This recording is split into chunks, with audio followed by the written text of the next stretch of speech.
ఓం సాయిరామ్. షిరిడి సాయిబాబా సత్సంగ్కి స్వాగతం. సాయిబాబా ఎల్లప్పుడూ తన భక్తుల హృదయపూర్వక ప్రార్థనలకు స్పందిస్తారు. ఇప్పుడు మనం తెలుసుకునే ఒక భక్తురాలి అనుభవం బాబా వారి దైవిక ఉనికికి ఇంకా అపరిమితమైన కృపకు మరో శక్తివంతమైన గొప్ప నిదర్శనం. ఈ ఎపిసోడ్లో మనం హైదరాబాదుకు చెందిన ఈ భక్తురాలి అనుభవాన్ని తెలుసుకుందాం. ఒకసారి ఈవిడ 12 నెలల పాప చేతివేలు అకస్మాత్తుగా తలుపులో పడి నలిగిపోతుంది. చాలా రక్తం కారుతుంది. ఎంతమంది డాక్టర్లకు చూపించినా వేలును కాపాడలేమో, తీసేయాలి అని చెప్తారు. వీరు చాలా దిగులు పడిపోతారు.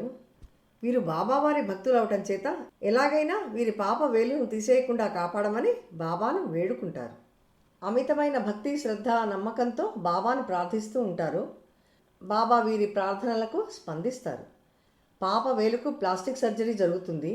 తీసేయవలసి వస్తుందన్న వేలు చక్కగా అతుక్కుంటుంది. కొంతకాలానికి పాప చెయ్యి మామూలు స్థితి అంటే నార్మల్గా తయారవుతుంది. అసలు వేలుకి అంత దెబ్బ తగిలినట్టుగా తెలియనంత బాగా నయమవుతుంది. బాబా తన భక్తుల్ని ఎప్పుడూ నిరాశపరచరు, ఎల్లప్పుడూ రక్షిస్తారు, కాపాడుతారు.